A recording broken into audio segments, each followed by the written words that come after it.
Hey guys, welcome to the Touchdown Table. I'm Ryan, that's Tyler, that's Jordan. And in this video, we are going to be talking about something that was one of the bigger surprises of day one of the NFL draft, and that was the Packers not just picking Jordan Love, but also trading up for him.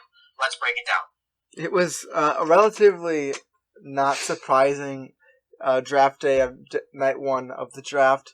We had Damon Arnett going to the Raiders before this, but then this was the Raiders. This was the thing that and the Seahawks shocked, also surprised us kind of. That's the surprise. Seahawks. That was we expected that, but the Packers, they traded up to go and get a player. People thought it was going to be they're going linebacker. They couldn't stop the run game. They needed help with that. They're going to get a receiver. No, they went Jordan Love, and I just don't get it.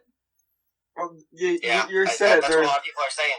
There's so much to talk about with this thing, yeah. And I know the comparison is everyone's talking about, hey, Aaron Rodgers is the age that Brett Favre was when they drafted Rodgers. Well, guess what? Quarterbacks are playing longer now. Brett Favre, I'm not sure what age he ended his career in and he retired, but I'm sure it's not as long as a guy like Tom Brady, Drew Brees are going. These greats are playing more and more because they're keeping their bodies more healthy, and they love the game and continue to play at a high level as they get older. Brett Favre, in his time, the quarterbacks usually retired a lot earlier. He came back from retirement, too. Yeah, he did come back from retirement. That also is true. But the thing is that Aaron Rodgers, the plan before this draft was that he was going to finish off his career as a Green Bay Packer, just what it seemed like. He had so much success with that franchise. His whole career, everyone there loves him. He's such a great player. Has been called the GOAT before, even though he isn't. But it's not a video for today. Later, maybe. I don't know. We'll figure that out. Probably not, though. But we're not going to have much else to talk about. Yeah, that's true. That's true. But it's just a very bold move because now with Jordan Love still there, do you guys know how old Aaron Rodgers is? Should have looked it up. 36. I think he's 35. 35? I believe he's 35. Okay. Well, I'll look it up. 35 or 36. With a rookie contract with Jordan Love, if they decide to pick up his fifth-year option, which I don't know the exact terms of the contract, but that's probably why they got him in the first, so they could pick up the fifth-year option, would be what I would assume. Mm-hmm. So, with that, Aaron Rodgers could be 40. I would not be surprised to see Aaron Rodgers still playing football, and pretty good football, at age 40. But Brady wants to go to 45. At that age, Jordan Love's contract is going to come to an end. That's a point where the Packers are going to have to make a decision. Will we sign him back, or will they have already made a decision and got rid of Aaron Rodgers? There's been talks about him going to the Patriots. I've seen Raiders. These are just speculations, obviously, because nobody can really predict that and what they're going to do. But a huge move from the Packers to draft Jordan Love with such a great stud in Aaron Rodgers still on that team. I'll let you guys talk because I've been on for a while. Yeah, and I feel like that a big thing about it is that this happened in the first round, and by this I mean Green Bay taking the quarterback. And they traded up, too. Yeah, they did trade up, too, which was even crazier, because this team was in the NFC Championship last year. They know they can win now. They know they're not far. They had some really impressive wins last regular season. They were one of the better teams. They were in the Final Four. I mean, there's no other way to put it. We know this team can win now. Yeah, even under a first-year head coach, they still had an awesome year. LaFleur and Rodgers did very well, at least it seemed like.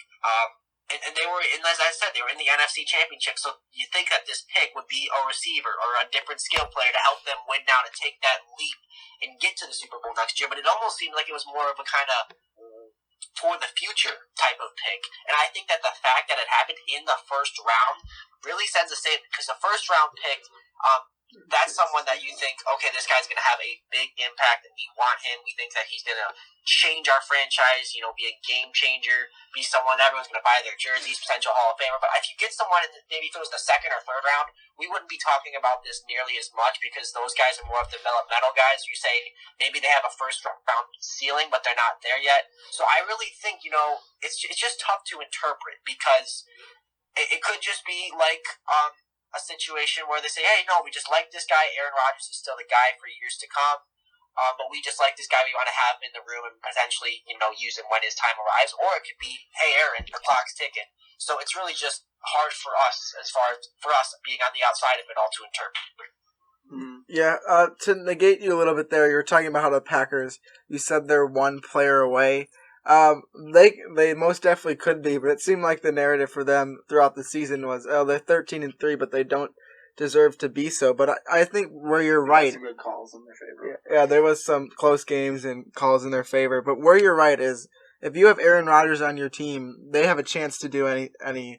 Exactly. So it's that much of a game changer to have a guy like that on the team, and that's why I think they could be one player away, like you say, but also not.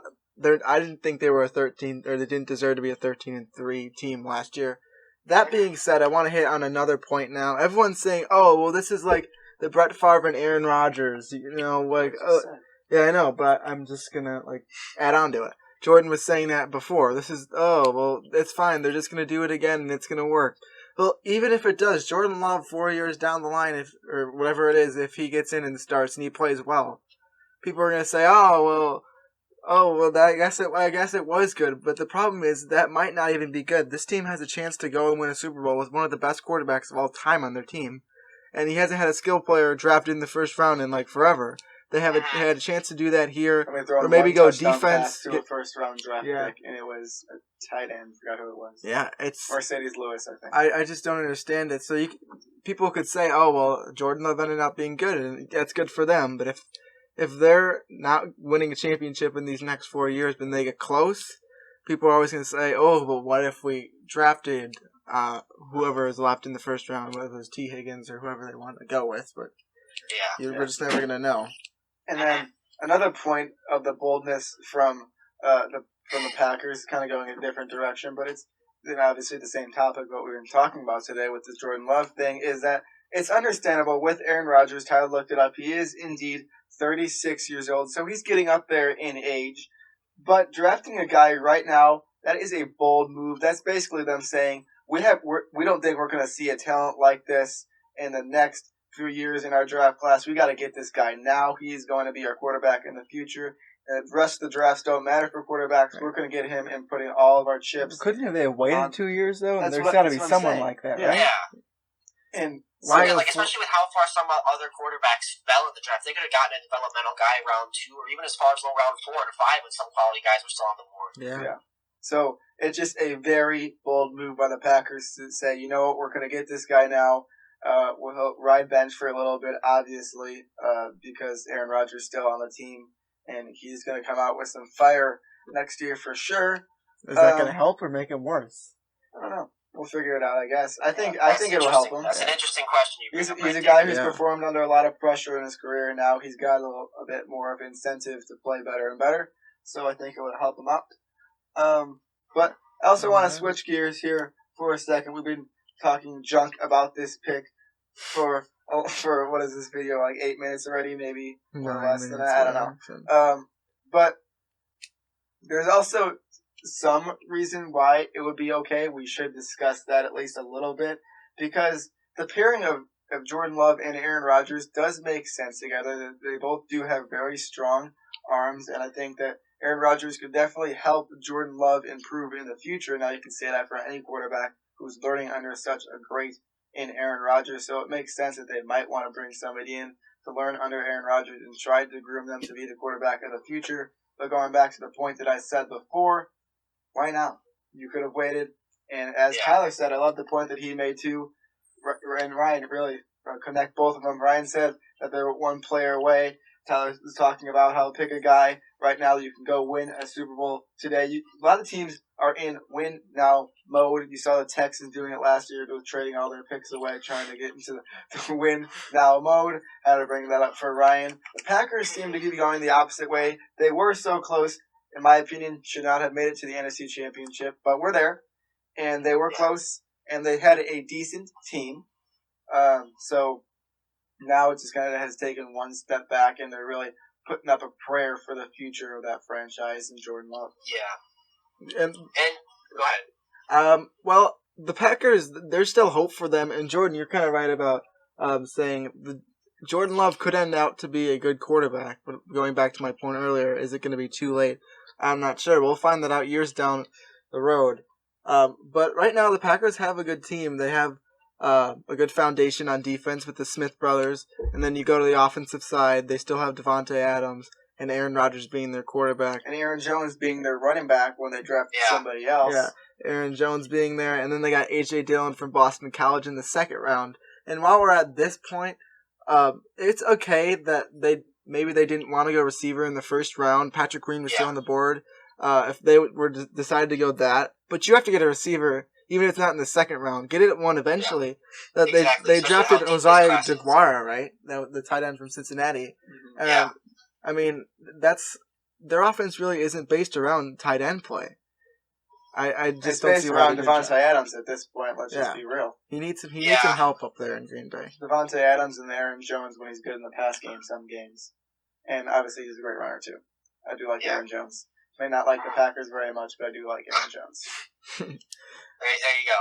And another thing that we need to look at here is you guys have both said that you don't think the Packers were as good as a 13-3 record shows. They shouldn't have been in the NFC Championship. But when you look back in recent history, even just 3, 4, 5 years ago, when Green Bay was always really good, and then they'd make a deep playoff run until they lose to a bird team in a playoff game. Look at their offense. You mentioned Aaron Rodgers and Devontae Adams, but those Green Bay offenses, they always had multiple good weapons for Aaron Rodgers. You look at guys like, Jordy Nelson and Randall Cobb. I don't think that offense has been quite the same, at least in the passing game, since those guys have left. So I think even if it just at some point draft a receiver, it's one of the deepest wide receiver classes in recent memory, and you just I don't know. I just don't know what Matt LaFleur and the whole Green Bay front office was doing. Their arms are probably sore from all that reaching they did, but I just think you look at history and what made Green Bay good and what led them deep into the playoffs several years in a row. It was having that complete receiving core. They don't quite have that yet, so I'm interested to see if they can get back to the NFC. Who is their second best receiver right now? I mean. Well, no one they drafted because they didn't draft anyone. So. Oh, I know, but I'm just trying to think. Who would you pin as that second guy? I mean, I'm trying to think of any other receiver. I know Geronimo Allison. Yeah, would you say him maybe? St. Brown. The guy that was doing... What's the guy... That's the guy's name that was doing good last year. The guy with the 2 last names. Oh my god, his name just... The very fact that we're struggling with this question... Yeah. This proves our point more, and... It's a Google question. The Valdez Scantling or something. Yeah. Was that last year? Marquez Valdez. I'm talking about someone else, though. I can't think... I'll think of it later. But last point I want to make in this video, it seems like the Packers are now starting to want to go into this run. Allen Lazard? Yes, Allen Lazard, that's it. Yes. Yes. Number 16, I think, yes. Yeah, but it seems like they're starting to go. They have a plan to go into a run style of offense, and I'll give them that. They do have a plan. I don't think it's the right plan. You have Aaron Rodgers as your quarterback. Why don't you take advantage of that while you can? Yeah, he's not going to be there forever. It doesn't make sense to me. And what you did, drafting Jordan Love in the first round, is just make him angry. And we're going to find out soon. But the real question is his anger going to lead to, I'm going to prove people wrong? Or is it going to be, this team doesn't even want me here, so is it going to make him better or worse? And as Aaron Rodgers' offensive lineman David Bakhtiari said, Aaron is going to be heated, something like that. Yeah. Exactly. And Brett Favre said he expected him to leave Green Bay. Yeah, I saw that on the Rich Eisen show. Obviously, those two know each other, so that's big, Yeah. All right, so I think we covered the Jordan Love pick enough, and we hit on a couple other picks in their draft. It just really, this is probably the worst draft of the year. I'm not a big Matt LaFleur fan, so if this kind of screws up his head coaching stint, I'm okay with that. It seems like Brian Gutekunst is putting more trust in Matt LaFleur than he is in Aaron Rodgers. Yeah, that just doesn't make sense. Who's been there longer? Yeah. Who's proven themselves just more. Just to point also, Matt LaFleur was the offensive coordinator for the Titans. They were not good. When they were not good yet. So and now he's gone, and look what they did this year. Yeah. And granted, it was a different quarterback, but still. Yeah. There we go. We got into shots at Matt LaFleur. We're Bears fans, so we like to hate on Matt LaFleur. He's just the main one I hate on. I'm even fine with Aaron Rodgers. No, So I many people in respect Chicago the heck hate out of Aaron Aaron Rodgers. I just don't like Matt LaFleur. He seems like a pretty cool dude. I also didn't like Jimmy Graham, but now he's on the Bears, so I have to. I still won't do it. Funny how that works. Yeah, it's crazy. All right. Anyways, there it was. I hope you guys enjoyed that video. Make sure to like the video. If you did, subscribe to our channel, hit the notification bell, and comment down below your opinions about this draft. They're probably not good ones, but just put them in there anyways. We'd be happy to read them if you choose to do so. And with that, we'll see you guys later. See ya.